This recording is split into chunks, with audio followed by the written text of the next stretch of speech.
Hello everyone, welcome to Defense IAS Academy. Our topic is Sustainability and Climate Change in India and the world. Under this concept, the topic is Sustainable Development and Climate Change in the Indian context. In the past 2 decades, means in the past 20 years, the key environmental changes in India have been sharper. The State of the Environment report the issues under 5 key challenges faced by India, and those were as climate change, food security, water security, energy security, and managing urbanization. Climate change is disturbing the natural ecosystems and is expected to have substantial adverse effects in India, mainly on agriculture, water storage in the Himalayan glaciers, which are the sources of major rivers, and groundwater recharge, sea level rise, and threats to a long coastline and habitats. Next topic is international collaboration and efforts. Admitting the well-founded concerns on the need to redress environmental problems, there were global calls for cooperation, actions, and innovation. World leaders in 2012 continued to engage and deliberate in international forums dedicated to climate and environment, and also in forums like the G20, where sustainable development and climate change were an integral part of the discussions. Ambition or goal setting to reach targets, provision of finance and technology for developing countries, and the institutions and the mechanisms for capacity building were the common threads of negotiations running through all these forums. Some of the high-profile events which the world was watching are discussed in the following paragraphs. First one is Rio 20. The United Nations Conference on Sustainable Development was held in June 2012 at Rio de Janeiro, Brazil, also known as Rio Plus 20, and was attended at the heads of states level. The objective of the Rio Plus 20 conference was to secure renewed political commitment for sustainable development, review progress made, and identify implementation gaps, and assess new and emerging challenges since the UNCSD held 20 years ago. Next one is the COP20 at Lima. The 20th session of the Conference of Parties to the UNFCCC in December 2014 in Lima, Peru, was an important milestone as it came out with a Lima call for climate action after long deliberations and intense negotiations. With less than a year left to conclude the deal in Paris later this year, nations are working hard towards finalizing the agreement by December 2015 at the COP21 session in Paris. Next is the India's stand at Lima. Under this point only, India has been following action-oriented policies to bring rapid development to its people while purposefully addressing climate change. India has been one of the foremost advocates of long-term global cooperation in combating climate change in accordance with the principles and provisions of the UNFCCC. Next topic is IPCC Assessment Report. The Intergovernmental Panel on Climate Change, that is IPCC, reviews and assesses the most recent scientific and technical and socio-economic information produced worldwide relevant to climate change. The IPCC, in its recent report, the 5th Assessment Report, published in 2014, has observed that there has been an increasing trend in the anthropogenic emissions of greenhouse gases since the advent of the Industrial Revolution, with about half of the anthropogenic CO2 emissions during this period occurring in the last 40 years. The period 1983 to 2012 is likely to have been the warmest 30-year period of the last 1400 years. CO2 emissions from fossil fuel combustion and industrial processes have contributed a major portion of total GHG, means greenhouse gases emissions during the period 1970 to 2010. Two major findings on the report are contribution of, or we can say percentage by different countries to cumulative global carbon dioxide or CO2. Second, sectoral emissions to global greenhouse gases. These are the two major findings of the reports. This is about this IPCC assessment report. Next is the financing climate change. The idea of a global budget for carbon and its corresponding financing stems from the objective of stabilizing the GHG, that is greenhouse gases concentrations in the atmosphere at a level that would prevent dangerous anthropogenic interference with the climate change system. There has already been a 0.8 degrees Celsius increase in global mean temperature. It is widely believed that we are fast approaching the 2 degrees Celsius temperature rise within which the global community is striving to limit itself. This indicates that only a small and fast closing window of opportunity exists for the international community to take actions and ensure that we avoid reaching this point. Next topic is domestic resources and mechanism. The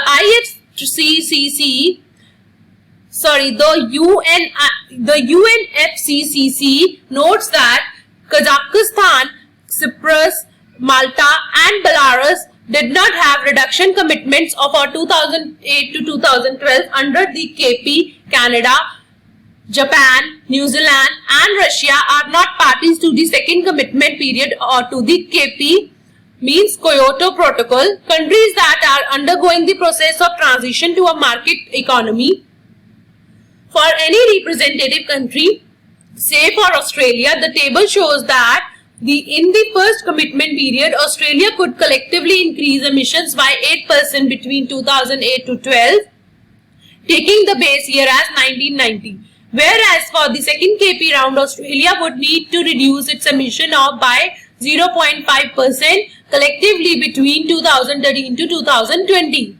The last columns of the table measure progress towards the first KP target, which shows that Australia's actual emissions increased by 30% between 2008 to 10. This indicates that for the period between 2010 and 12, Australia's emissions should have been reduced by 22% for it to be within the target. Let us move further. Next one is the PAT, that stands for Performance Achieved Trend, and RPO, that stands for Renewable Purchase Obligation. The PAT is a scheme for trading energy efficiency certificates in large energy intensive industries under the National Mission for Enhanced Energy Efficiency. First one, identified industries are required to improve their specific energy consumption within the specified period of 3 years or face penalty provisions. Second, at the same time, this mechanism facilitates efficient industry to trade their additional certified energy savings with other designated consumers who would use these certificates to comply with their SEC reduction targets. In the 12th 5-year plan, the PAT scheme is likely to achieve about 15 million tons oil equivalent of annual savings in coal, oil, gas and electricity, including 6.686 million ton of oil equivalent energy savings of first phase. Similarly, further, the RPO is creating domestic markets for renewable energy through regulatory interventions at state level. The RPO is the minimum level of renewable energy out of total consumption the obligated entities are entitled to purchase in the area of a distribution license. The obligation is mandated by the State Electricity Regulatory Commission. Since the renewable energy sources are not evenly spread across India, SERCs cannot specify a linear level of RPOs for all states. Next, renewable energy certificates under the RPO mechanism is an instrument that enables the obligated entities to meet their renewable purchase obligation by trading surplus or deficit RECs among themselves, with the owner of the REC being able to claim to have purchased renewable energy. Topic under this concept is international sources and issue. India, primarily out of its own concerns, has chalked out ambitious plans and policies to tackle climate change and environment issues that reflect India's strong will to address this global public good. However, given the scarcity of resources and competing demands, finding the matching resources is a challenge. The expert group on low carbon strategies has also stated in its interim report that aggressive mitigation cannot be achieved without substantial international financial support, both in terms of financial sources and technology transfer. The Indian PM also echoed similar sentiments in his Rio Plus 20 summit speech. Many countries could do more if additional finance and technology were available. Unfortunately, there is not enough evidence of support from the industrialized countries in these areas. Next topic under this concept, sustainability and climate change in India and world, is carbon markets and the private markets. Visible disappointments with the Doha outcomes on finance. Many observers warned that we are heading towards a climate fiscal cliff. In this context, the private sector and the global carbon markets are being increasingly emphasized. While not sufficient in themselves, the private sector and the carbon markets have shown significant potential in mobilizing finance for climate change and especially for mitigation action. This is about the carbon markets and the private sector. Let us move further towards the other topic under this concept, is the problems and prospects. What are the problems and prospects? Some of the challenges and deliverables from India's point of view are follow-up and action on the Rio Plus 20 outcome document and the 4 processes mechanism that were as part of it, especially on developing SDGs and the processes on the financing strategy and technology transfer. Second, taking forward the climate change discussion at Doha, the key question to be addressed is to articulate equality in the evolving arrangement that will be applicable to all in the post-2020 period. We have to ensure that domestic goals continue to be nationally determined even as we contribute to the global efforts according to the principle of CBDR and respective capabilities. Third one, taking concrete decisions on the sectoral framework for such actions, closing the possibility of both unilateral measures and the actions being initiated in sectors by the respective international organizations like ICAO or IMO on their own. Last one and the fourth one is equity, fair burden sharing and equitable access to global atmospheric resources have to be protected and addressed more adequately under the DP. India will have to fight for its fair share of carbon and development space. This is all about the topic sustainability and climate change in India and the world. Hello everyone, let us move towards the other topic of other concept of Indian economy, that is the growth, development and happiness.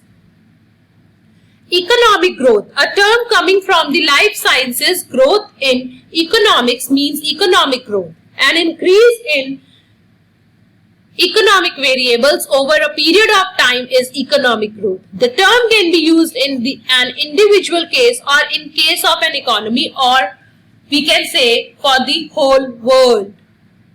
The most important aspect of growth is quantifiability, that is, one can measure in its absolute terms. In simple words, we can say that economic growth is a quantitative progress. Though growth is a value neutral term, that is, it might be positive or negative for an economy for a period, we generally use it in the positive sense. If the economists say an economy is Growing, it means the economy is having a positive growth, otherwise they use the term negative growth. This is all about the economic growth. Let us move towards the other topic under the concept of growth, development and happiness is economic development. For a comparatively longer period of time after the birth of economics, economists remained focused on aspects of expanding the quantity of production and income of a country's economy. The main issue economists discussed was how to increase the quantity of production and income of a country or a nation state. It was believed that once an economy is able to increase its production, its income will also increase and there will be an automatic betterment. Means quality can be increased in the lives of the people of the economy. There was no conscious discussion over the issue of quality expansion in the lives of the people. Economic growth was considered as a cause and effect for the betterment of lives of the people. This was the reason why economists till the 1950s failed to distinguish between the growth and development, though they knew the difference between these terms. For economists, development indicates the quality of life in the economy, which might be seen in accordance with the availability of so many variables such as the level of nutrition, the expansion and the reach of healthcare facilities, the level of education among the people, other variables on which the quality of life depends. Let us move further. We have some diverse cases of growth and development, that those are as higher growth and higher development, higher growth but lower development, lower growth but higher development. We can also add on as economic development is quantitative as well as qualitative progress in an economy. Let us move further. The further one is measuring development. Although economists were able to articulate the differences between the growth and development, it took some more time when the right method of measuring development could be developed. It was an established fact that the goal of progress goes beyond mere increase in income. International bodies such as the UNO, IMF and WB were concerned about the development of the comparatively underdeveloped regions of the world. But any attempt in this direction was only possible once there was a tool to know and measure the developmental level of an economy and the determinants which could be considered as the traits of development. Now the next topic under this concept of growth, development and happiness is Human Development Index. This is the most important topic and the very much interesting topic. The dilemma behind comparatively measuring the developmental level of economies was solved once the UN Development Program, means UNDP, published its first Human Development Report in 1930. Here, Human Development Report is denoted as HDR. The report had a Human Development Index, which was the first attempt to define and measure the levels of development. The index was a product of select team of leading scholars and development practitioners and members of the Human Development Report Office of the UNDP. UNDP stands for United Nations Development Program. The HDR, or we can say Human Development Report, measured development by combining three indicators. First one, health. Second one, education. Third one, standard of living. Those are all converted into a composite Human Development Index. Let us move further. Introspecting development. This is next topic. Confusion about the real meaning of development did start only when the World Bank and the International Monetary Fund came into being, that is post-war. As experts were studying the development process of the developing world, they were also surveying the performance reports of the developed world. As the Western world had been declared the developed countries having top 20 ranks on the HDI, social scientists started evaluating the conditions of life in these economies. Most of such studies concluded that life in the developed world is where everything but happy. So, why development has not delivered happiness to the developed world? The answer to this question does not lie in any one objective fact but touches so many areas of human life. First, whenever economics from the outset talked about progress, they meant overall happiness of life, of human life. Social scientists somehow have been using terms such as progress, growth, development, well-being, welfare as synonym of happiness. Happiness is a normative concept as well as a state of mind. Therefore, its idea might vary from one economy to the other. Happiness is a broader thing than development. The so-called development for which the world has been striving hard for the last many decades is capable of delivering material happiness to mankind.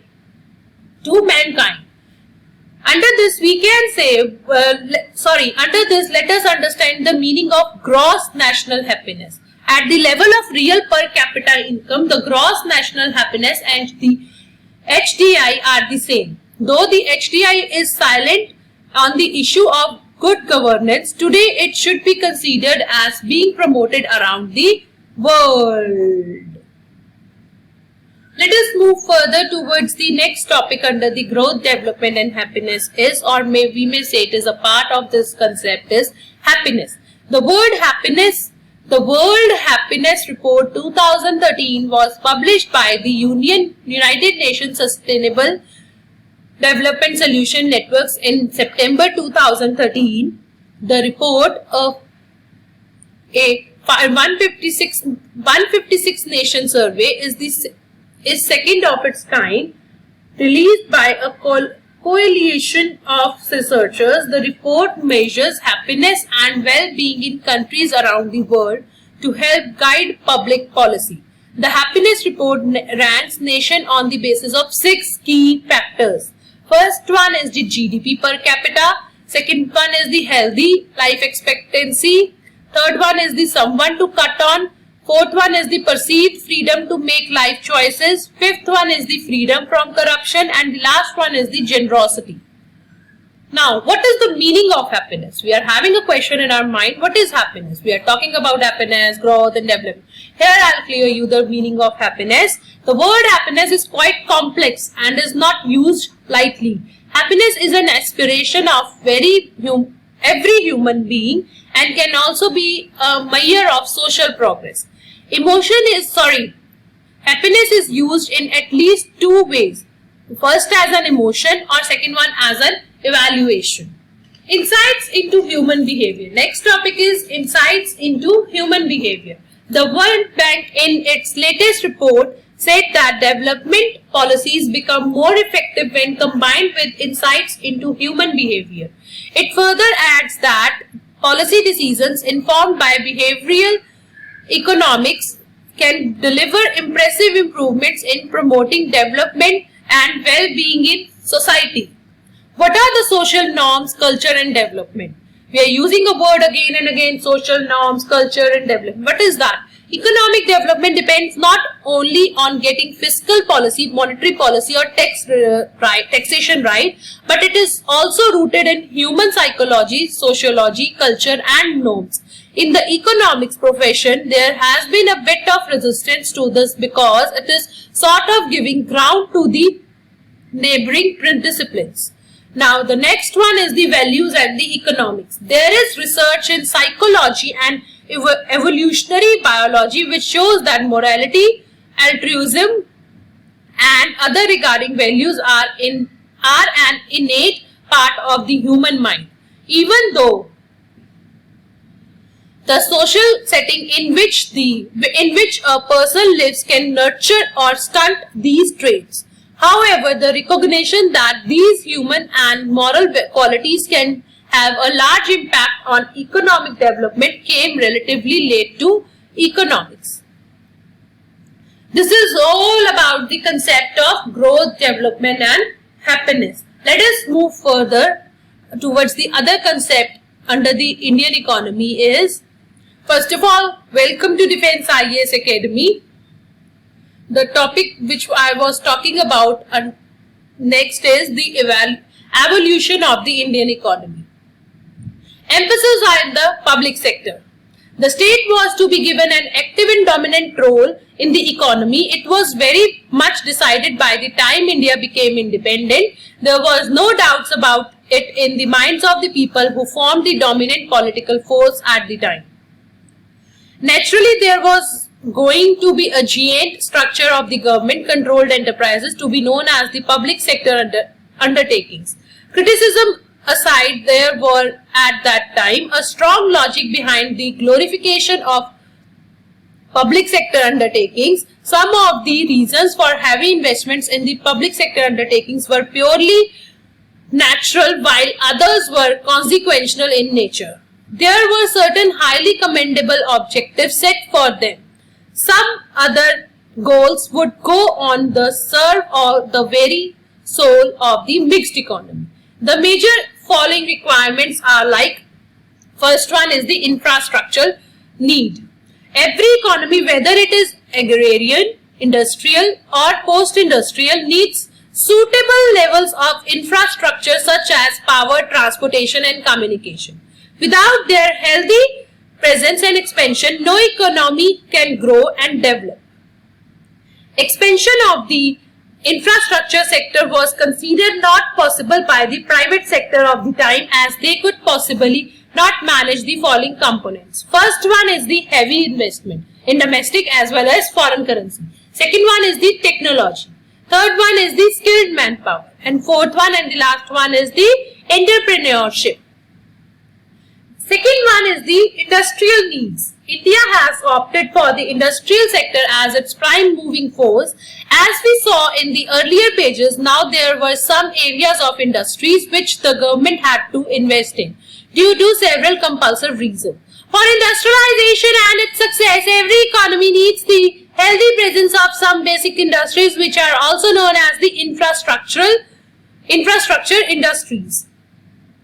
There are 6 basic industries which every industrializing economy requires, namely iron and steel, second cement, third coal, fourth crude oil, fifth oil refining and the last one is the electricity. Third major requirement is like employment generation. The public sector undertakings were also seen as an important part of the employment generation strategy. A government in a democratic setup cannot think only economics, but it has to realize the socio-political dimensions of the nation too. The country was faced with the serious problem of poverty and the workforce was increasing at a fast rate. Giving employment to the poor people in time-tested tools of poverty alleviation, the public sector undertakings were thought to create enough jobs for the unemployable workforce of the economy. Let us move further towards the fourth one is under the concept of evolution of the Indian economy. That is, fourth one is the profit and the development of the social sector. The investment to be made by the government in public sector undertakings was in the nature of asset creation, and these entities were to be involved in production activities. It was natural for the government to gain control over the profits and dividends occurring from them. The goods and services the public sector undertakings were to produce and sell were going to provide disposable income to the government. The government had a conscious policy of spending the income generated by the PSUs. They were to be used in the supply of social goods or what is called the public goods, and thus India was to have a developed social sector. By social goods, the government meant the universal supply of certain goods and services to the Indian people. These included education, healthcare, nutrition, drinking water, social security, etc. in India. It means that the PSUs were also visioned as the revenue generators for the development of the social sector. Due to many reasons, the PSUs would not be able to generate as much profit as was required for the healthy development of the social sector. Now the next one is let us move further. The fifth one and the last one, that is the rise of the private sector. As the public sector undertakings will take the responsibility of supplying the infrastructure and the basic industries to the economy, a base for the rise of private sector industries will be built. With the rise of the private sector industries in the country, the process of industrialization will be completed. Out of the many roles the public sector undertakings were supposed to play, this was the most far-sighted. Whatever happened to the different roles, the PSUs was assigned as a totally different matter to which we will return while discussing the industrial scenario in the country. Here we have analyzed why the government in India after independence went for such an ambitious plan of expansion of the public sector. This is all about the evaluation of the Indian economy. In this video, we have covered three topics. First one is the sustainability and climate change of India and the world. Second one is the growth, development and happiness. And fourth one is the evolution of the Indian economy. This is all about these three concepts. I hope you will like this. If you like, please subscribe. Thank you.